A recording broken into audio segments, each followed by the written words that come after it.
Chapter 26, Processional. Well, dying is dying to be sure, but some dying is more decent and respectable and dignified than other dying. And the farther Mundocani carried him through the camp, the more Chanticleer woke up to the indignity of this kind of dying. Here were his wings and legs all trussed up in this satchel of a mouth, his head upside down, his comb brushing the dust of the earth. Underneath the greater, more tragic feelings contending in his soul, Chanticleer began to experience a tiny twinge of irritation. A mouth simply cannot compare to a bed for dying in. What did the dog think he was doing, after all? What could possibly happen outside that might not be done in the coop and done better? Murder knows no place. It doesn't need to be public. Chanticleer's twinge of irritation turned into positive displeasure, and in spite of his pain, he did now try to squirm to stitch Mundocani's throat with the point of the slasher. But the effort was useless. Chanticleer gave it up and looked around. Behold, his own animals, the animals for whom he had fought cockatrice to the death, the animals over whom he was lord and leader, were lining up on either side of Mundocani's progress and were staring at this indignity. So what did the dog think he was doing? At first, the animals only looked in wonderment, simply bewildered, not one of them offering assistance to their lord or the least expression of sympathy. They gaped, and Chanticleer was stung. He put on a noble, wounded look upon his face. What was his death? A show for everybody to see? But then Tick-Tock the black ant popped.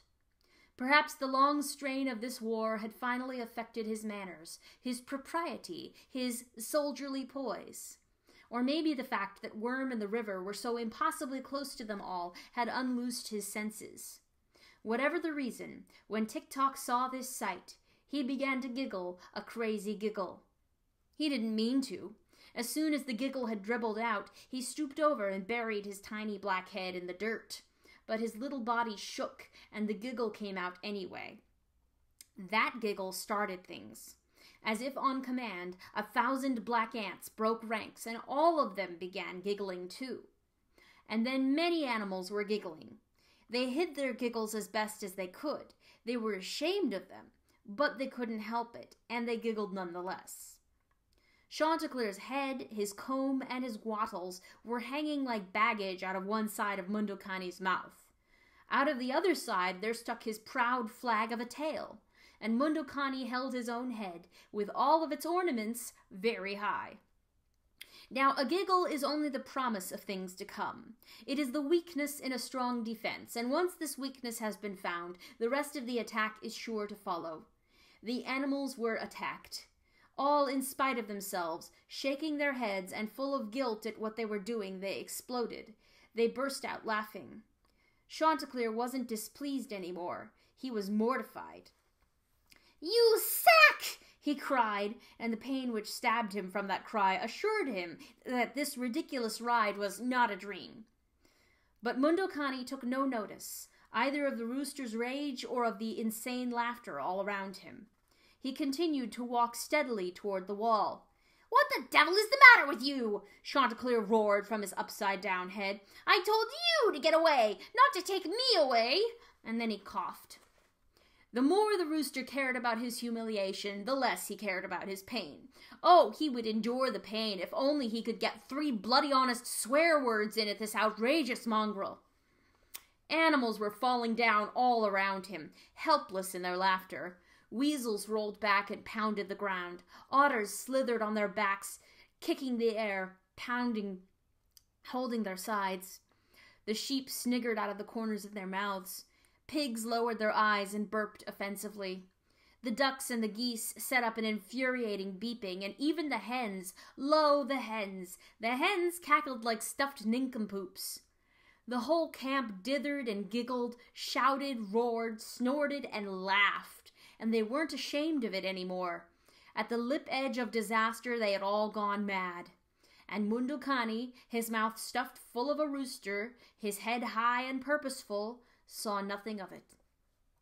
But Chanticleer, the worse he felt, the better he felt. He prayed earnestly for the chance to kick a certain nose until it swelled as big as a tree. He was ready. By God, he was ready to live again for the sake of revenge. "Ack! You suitcase! There are ways to carry a lord among his animals!" Boom! Water surged straight up above the edge of the wall, a wave that hit the sky and fell back down upon itself. Chanticleer's eyes popped open. He was silenced. The animals, too, fell suddenly silent before the enormity of the wave and the nearness of its power. Only Mundokani remained unchanged. Forward toward the wall he walked with the same speed, and when he had reached it, without the least hesitation, he began to climb it. Boom! The belly of the wave was right before Chanticleer's face. He wanted to lunge backward from the ripping water, but he couldn't. Mundokani had laid him on top of the wall, and then had placed a paw on top of him, was looking into his eyes. "Mundokani!" Chanticleer cried. "Look at it!" The dog didn't, but the rooster did. From the trench to the horizon was the river, heaving great gouts of water at the sky. Massive waves rushed out of the sea to the camp and broke themselves against its poor wall. Mountainous, furious waves, foaming in their rage, slammed into the wall, leaped straight toward the sky, hissed and sprayed everywhere, then rained back down as from a storm. The animals huddled in the center of the camp. All at once they seemed to be miserably few, but Pertolote had stepped away from them, and now was herself approaching the wall. "Pertolote!" Chanticleer cried. "You don't want to be here! Get back! Save yourself!" Boom! But neither the wave nor the rooster's warning turned her around. She began to climb the wall. "Forgive this dog," Mundokani shouted close to Chanticleer's ear. "But the rooster was wrong. He is not going to die. There is still something to be done." Pertolote was with them now. As if it were her duty, she embraced the rooster with a strange strength, and the dog removed his paw. Chanticleer's eye rolled back and forth between the sad band within the camp and the spouting black water without. "There is nothing to be done any more," he said to himself, for the roaring water killed his words. "Something!" Mundokani shouted. There was a yearning in his eyes that he be understood. "One thing left to do. I am going away."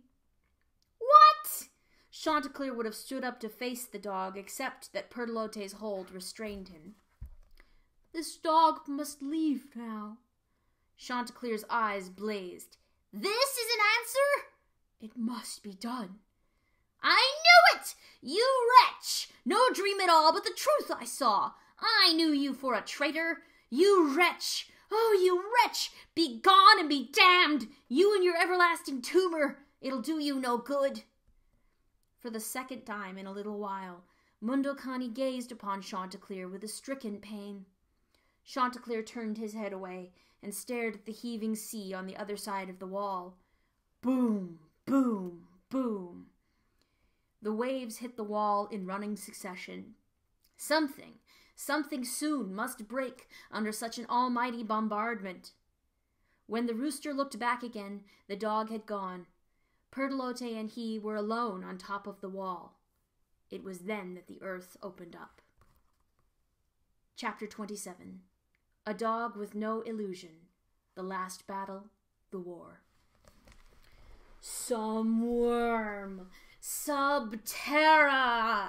The voice seethed from the raging river. From the ground within the camp, and the animals shrank in terror. From the forest and the land beyond, the voice echoed and re-echoed, as if the whole earth were a drum thundering. The wall was shaken by the sound.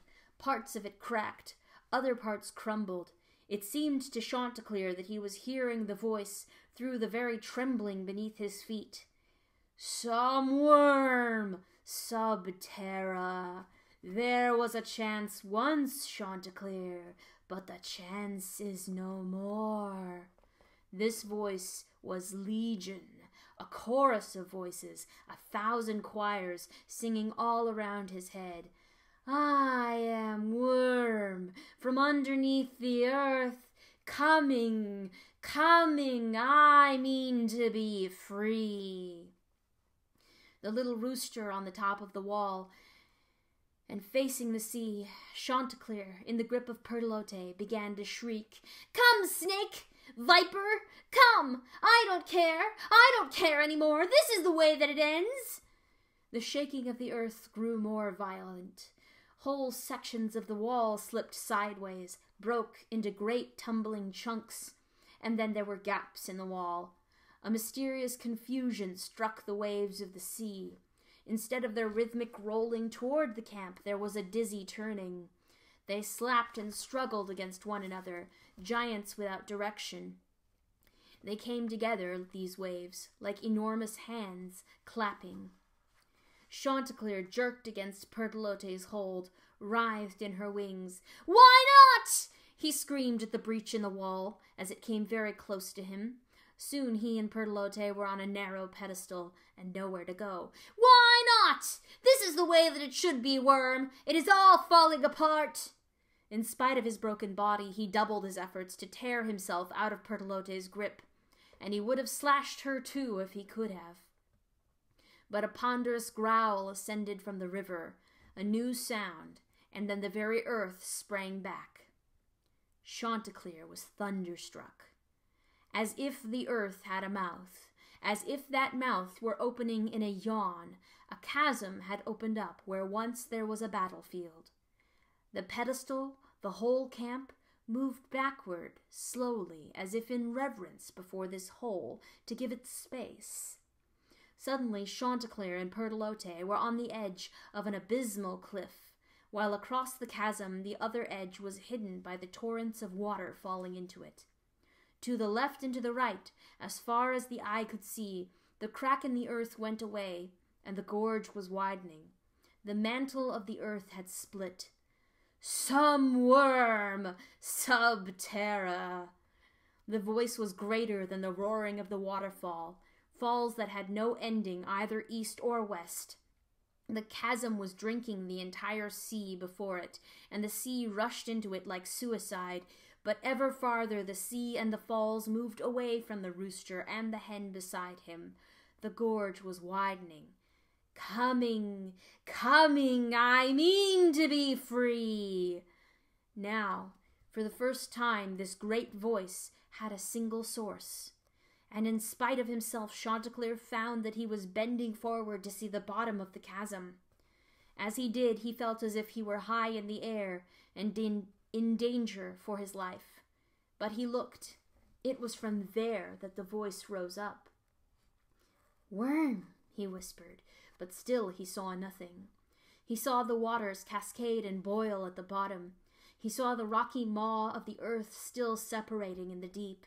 He saw mud sliding down the nearer wall, and the stones spinning past the mud, down and down deeper than he would have believed possible. Then the very bottom of the gorge convulsed, rumpled, and in a moment the odor of rot burst into Chanticleer's face. He fell backward. Unconsciously he reached for Pertolote and buried his face in the feathers at her throat. The smell there was good. Pertolote touched him at his shoulder. The rooster swallowed twice and wept, ashamed. "No good," the voice from the pit, frightening in its clarity. "And late, too late, Chanticleer. I am coming, I mean to be free." Without releasing Pertolote, Chanticleer looked down again to the bottom, and he saw Worm. Slowly easing itself between the lower jaws of the pit was a long black body of horrible size. Neither head nor tail, neither beginning nor end could be seen, for they passed miles and miles away through the earth, and the greater bulk of Worm's roundness was still lodged, yet deeper than the bottom of the pit. But the body was turning like a rolling mill, turning and sloughing huge fields of rotting flesh as it did. And this body, as far away as Chanticleer could see, was itself the floor of the gorge. As Worm turned, The chasm, the earth crack grew, a mighty power driving it, and the water, when it finally hit Worm's flesh, steamed. Chanticleer drew Pertolote to himself and held her in despair. "The keepers," Worm said, "have failed. They broke, and the earth is breaking. I shall be free, and I shall be free." "God forgive me," Chanticleer breathed. Pertolote said, "He will. There is one thing left to do." "What is left?" said the rooster in an agony. But they had to leap backward. They had to race ahead of the collapsing ground. Sections of the camp sighed and began to fall into the chasm. Down and down the face of it. Earth along the edge of it simply gave up and slid away. The gorge was widening. "What to do?" cried Chanticleer, clawing at his breast, for the next thing was that the coop was on the edge of the precipice, and the next thing was that it, too, leaned drunkenly toward the deep, as if looking, and then the next thing was that its back end lifted off the ground. It hung on the edge a moment, considering its death, then it tipped over and passed away. "What, Pertolote, what?" Chanticleer screamed as he ran back to the eating cliff. A long, long time the coop spun downward, until it was tiny, until, a leaf, it landed on the floor, Worm's flesh, and flashed into flame. "Worm!" Chanticleer looked up, stared wildly about to see who had cried out with such a piercing conviction, who had challenged Worm. The animals were mewling at the edge of a forest, frantic at the disappearance of the ground in front of them, squirming, one under the other's belly, making an ingrown knot of themselves, a helpless lot. "Worm! Does evil look upon a dog?"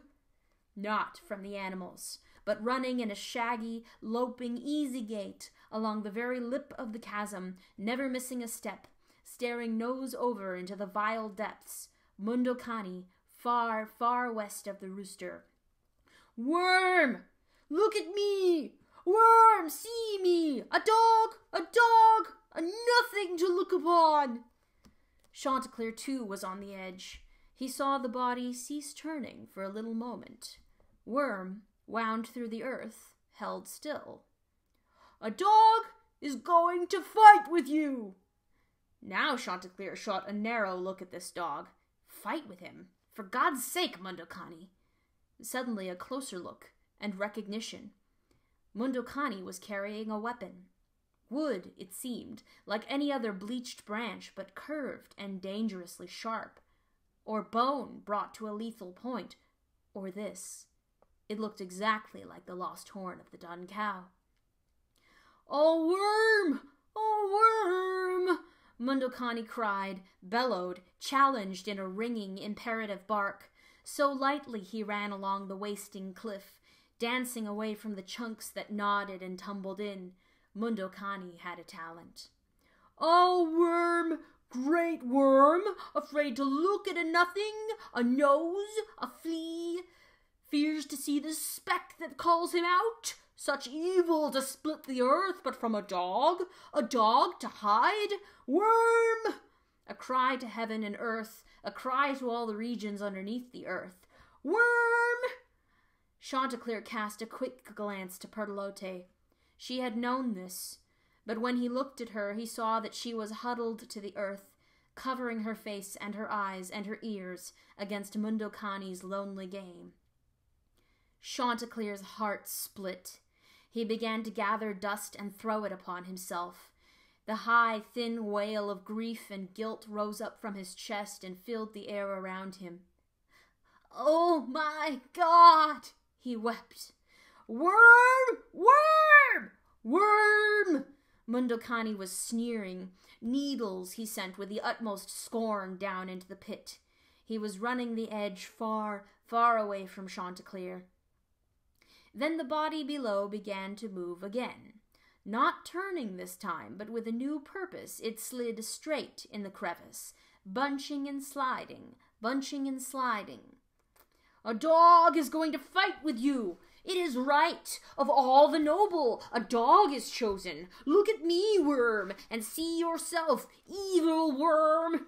Mundokani swung the horn in wild arcs. But look, look, oh worm, look at me.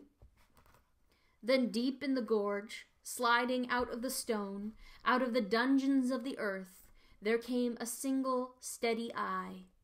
Monstrous, unblinking, lidless and looking. That cold eye, worm's eye, white around black, and black so black that all the hosts of night might enter there and never be found again. Mundokani had his wish. Worm was looking at him. For 1 second, Mundokani crouched, taut upon the cliff, the long horn between his teeth. Then with a cry he leaped. Over the edge, past the mud, missing the rock like a shadow. Down and down Mundokani fell, the white horn livid in the dark. The eye had almost begun to turn, but Mundokani had aimed himself well, had made an arrow of his fall. He hit the eye hard with all 4 feet. He scrambled, grabbed a footing with his sharp claws, raised the horn, and drove it to the butt through the white flesh. How Worm raged then! Back and forth the body slammed against the sides of the canyon, the earth crack. Howlings ascended, as if the caverns of the earth were all Worm's throat, all filled with his hideous dismay. No longer was his vast motion controlled. It was mad, enraged, and blind. The far side of the chasm began to crumble altogether. Boulders hurtled into the deep. The streaming water gouged and pounded the cliff face, digging at the weaker parts, spitting out stone, and raking the face to the bottom of it. Soon rock and the whole wall burst inward, spraying and then jamming the bottom. The sea above simply stumbled, as if surprised in its forward walk by a drop-off. The sea stumbled, and then settled much lower than it was before. And in a moment, by rock and boulders, by mud and mountains of loose earth, and by a mixing of water, a strong mortar, the chasm was filled, the earth crack patched. In heaven the clouds ripped asunder like a veil, and the light of the sun plunged down and filled the earth, and Chanticleer could see, and Chanticleer, in a world suddenly silent, suddenly bright, grieved. Behind him, neither coop, nor camp, nor wall, a desolation. In front of him, at a good distance from him, a sparkling and peaceful sea. And finally, between him and the sea, an endless scar east to west in the face of the earth, an angry seam closed. It was this scar that the little rooster was watching, but he wasn't seeing the scar at all. Over and over again, in his mind, as if it were still happening, he was watching a memory. He remembered that as Worm swung himself about so grimly a moment ago, and as the wall was caving in on him, there was a dog in his eye, stabbing and stabbing that eye with a long horn until the eye was no more than a blind and shredded socket. Worm, and more than worm, that scar had knit Mundokani into the earth. In sunshine, Chanticleer went to Pertolote and lay down next to her. "Marooned," he said. He buried his face in the flaming feathers of her throat. "Marooned." Here ends the 3rd part of the story about Worm's campaign for freedom, its failure, and a dog's curious entrance into the netherworld.